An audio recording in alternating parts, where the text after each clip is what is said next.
भारतीय मसाल्यांना बदनाम करण्याचं आंतरराष्ट्रीय षडयंत्र रचण्यात येत आहे असा आरोप अजित पवार गटाचे नेते अनिल अहिरकर यांनी केलेला आहे। द स्पाइस ऑफ इंडिया मसाल्याची जगामध्ये एक वेगळी ओळख आहे। भारतीय महिलांचं म्हणणं आहे की जगात भरपूर भारतीय मसाले उत्पादनांमुळे परकीय चलन मिळते, त्यामुळे षडयंत्र रचलं जाते। मोठ्या प्रमाणात मसाल्यांची विक्री करून भारत सरकारला बदनाम करण्याचा प्रयत्न केला जात आहे।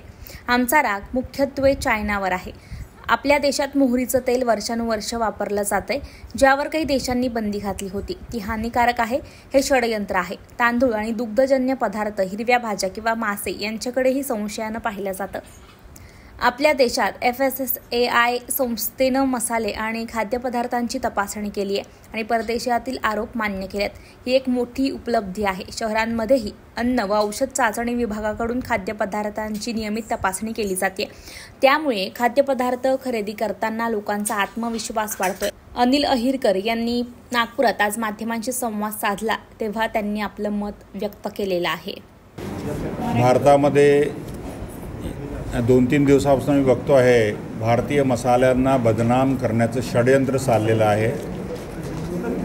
जगामध्ये चायनाद्वारे हाँगकाँगमधून भारतीय मसाले निकृष्ट दर्जाचे किंवा मिलावटी आहे असं जे पूर्ण भारतामध्ये त्याचा दुष्परिणाम जो आहे सर्व मसाल्यांवर होऊ नये याकरता नागपूरमध्ये विदर्भातील प्रमुख मसालेवाले या ठिकाणी उपस्थित आहेत। सुरुची मसाले, वाघमारे मसाले, पोटे मसाले, सावजी मसाले, हे सर्व मसालेवाले आम्ही या ठिकाणी याकरता आलेलो आहोत। कैलाश मसाले की या ठिकाणी आम्ही क्लॅरिटी करू शकू, कारण की भारतामध्ये फसाई नावाची एक संस्था आहे गव्हर्नमेंटची।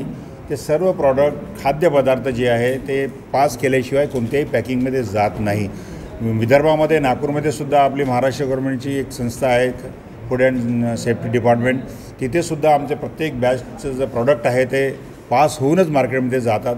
तर लोकांमध्ये संभ्रम होऊ नये, मसाल्यामध्ये अशी कोणतीही मिलावट झाली नाही आहे हे सांगण्याकरता आम्ही या ठिकाणी उपस्थित झालेलो। प्रामुख्याने विदेशामध्ये भारतात स्पाइस ऑफ इंडिया भारताला म्हणतात, भारताचे मसाले जगामध्ये सर्वात जास्त एक्सपोर्ट होतात व खाद्यपदार्थसुद्धा एक्सपोर्ट मोठ्या प्रमाणात होतात।